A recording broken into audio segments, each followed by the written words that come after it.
U Goričanu potpisan ugovor o radovima na izgradnji objekta na turističko-rekreativnom centru. Nestaje se sa ulaganjima u Goričanu. Potpisan je ugovor o radovima na izgradnji objekta na Šuderici. Vrijednost radova iznosi oko 1,9 milijuna kuna, od čega 85% sufinancira Europska unija, a 15% općina Goričan.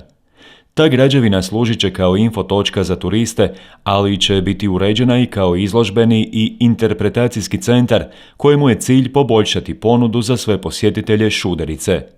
U sklopu novog turističkog objekta uredit će se i natkriveno odmorište za bicikliste, takozvani Smart Bike Point, koji će biti opremljen alatima za popravak, USB punjačem, Wi-Fi konekcijom te mapom s osnovnim informacijama o biciklističkim rutama. Zadovoljstvo je uvijek nazočiti takvim počecima dobrih projekata koji dodaju zapravo jedan benefit cijelom Međimurju, ne samo zbog kvalitete i sadržaja tog projekta, nego zbog jednog sustava, a on se zove prekogranična suradnja, koji itekako dobro u Međimurju iskorištavamo. Inače, taj sustav prekogranične suradnje je prilika koju Europska unija daje da regije u pograničnom prostoru dviju zemalja članica Europske unije mogu aplicirati za određene projekte koji su onda sufinancirani iz tih izvora. Za Hrvatsku to znači 8 županija koje imaju tu priliku. Tih 8 županija i 3 mađarske županije su prijavili u prekograničnom programu 160 projekata. Na hrvatskoj strani je 50 projekata koji su odobreni, dakle u tih 8 županija. Od 50 projekata, 15 projekata je odobreno samo za Međimursku županiju. Dakle, to je prije svega broj koji utjelovljuje jednu spremnost i kvalitetu ljudi koji rade i pišu projekte.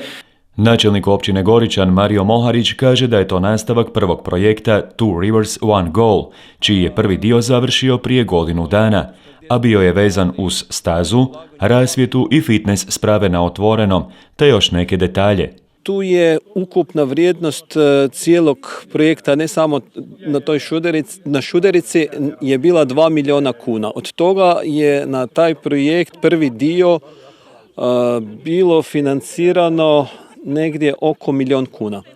A ovaj drugi projekt koji je nastavak je ukupna vrijednost 2 milijuna 600 kuna za Goričan, a od toga na ovaj projekt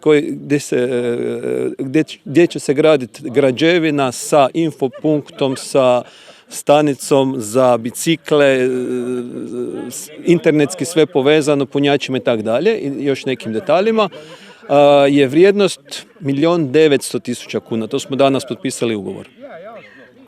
Rok za izvedbu ovih radova je 6 mjeseci, a bit će završeni prije roka, kako smo čuli od izvođača. Znači, računamo da bude ti radovi negdje početkom ljeta već gotovi. Izvođač radova na objektu je zajednica ponuditelja BMD Steel d.o.o., Plinoservis Kuzman, elektroinstalacije, obrt za održavanje i izradu električnih instalacija, vlasnici Jelena Cvrlja i Tomislav Cvrlja, te Izolamont d.o.o. Projekt koji ima veliki značaj za Goričan, za cijelo Donje Međimurje, pa rekao bih i cijelo Međimurje, jer nudi nove turističke sadržaje, diže jednu kvalitetu života i pokazuje primjer dobre prakse u kvalitetnom korištenju europskih sredstava u prekograničnoj suradnji. Ovo je jedan od 15 projekata koji će Međimurskoj županiji dati novu dodanu vrijednost u privlačenju i domaćih i stranih gostiju, dići će i vidljivost Međimurja, a sigurno će imati učinak za gospodarstvo. Goričan se može pohvaliti sa čak 6 projekata iz programa Interreg Mađarska-Hrvatska, po čemu je to najuspješnija općina u Međimurju. Šuderica mora biti najljepši rekreacijski centar u regiji, te se stoga već idući tjedan potpisuje još jedan ugovor za Šudericu.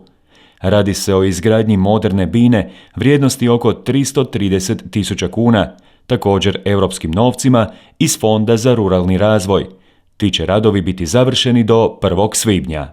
I ono što je još važnije napomenuti, drugi tjedan potpisujemo još jedan ugovor vezan na Šudericu, a to je izgradnja moderne bine, koja je isto financirana europskim novcem iz LAK programa. To je Fond za ruralni razvoj. Vrijednost projekta je na javnoj nabavi izlicitirana na 330.000 kuna. Radovi će biti završeni za 1. maj i otvorenje.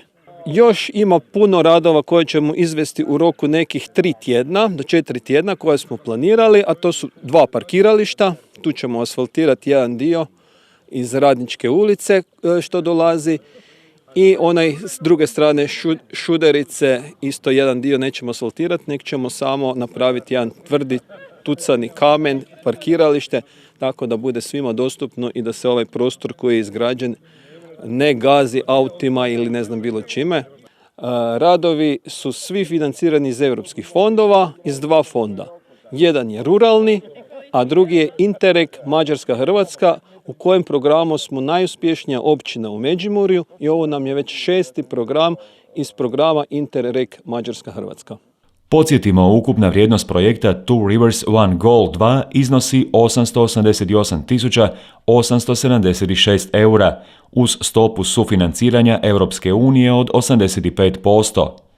Iznos dodijeljenih bespovratnih sredstava na razini cijelog projekta iznosi 755.545 eura, dok ukupan iznos namijenjen za provedbu aktivnosti općine Goričan iznosi 334.170 eura, s time da 85% dodjeljuje Europska unija. Iznos vlastitog sufinanciranja općine Goričan biti će 50.125 eura. Općina Goričan je vodeći partner na projektu, a projektni partneri su općine Donji Vidovec i Legrad, to Cerdehelji i regija Mura, Europska grupacija za teritorijalnu suradnju, dok je pridruženi partner Turistička zajednica Međimurske županije. Od naših općina, gradova u Međimurju, općina Goričan sigurno prednjači u dosadašnjem iskustvu i privlačenja i realizacije ovih projekata. Osim sportsko-turističkog sadržaja u Goričanu, neki od kvalitetnih projekata od tih 15 spomenutih su recimo Vidikovac na Mađerkinom bregu, revitalizacija perivoja Zrinskih u Čakovcu, također i obnova parka koji je na području bivše vojarne, revitalizacija marine u Prelogu, interpretacijski centri, dakle ima niz projekata koji sasvim sigurno daju jednu kvalitetu života više u Međimurju, ali i pozicioniraju Međimurje na karti i turizma i gospodarstva i u Hrvatskoj i u cijeloj Europi. I zato čestitke evo i načelniku i njegovim suradnicima na kvalitetnoj prijavi projekata, odobrenim sredstvima i nadam se da evo uz podršku voditeljice projekta, gospođe Tarandek, ćemo nazočiti uskoro i otvorenju